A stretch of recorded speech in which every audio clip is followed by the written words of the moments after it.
Nós estamos na Avenida Morenitas, onde está acontecendo, a pedido do vereador Paulo Rocha, a Operação Tapa Buracos.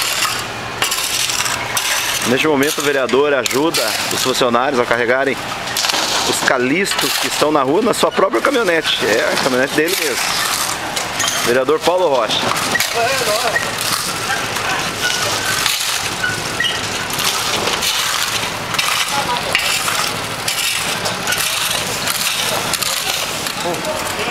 Hoje nós estamos tapando os buracos aqui que estavam incomodando os motoristas aqui na Avenida Golfim. Então vamos lá na rua da Ato Marinha. E aqui quero mostrar para vocês. Tá bem, vem cá. Como é que é o nome? Filma aqui, quem que é esse aqui? Seio.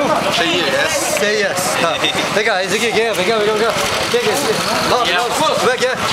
Daniel. Esse aqui é o motorista, como é o nome? Augusto. Quem era? O apontador, o nome? Rafael. Vem cá. Vai do lado? Vai do lado? Neuci? Não sei. Neuci, teu nome? Tá filmando? Neuci. E você é o? Wanderson. Beleza, então, daí.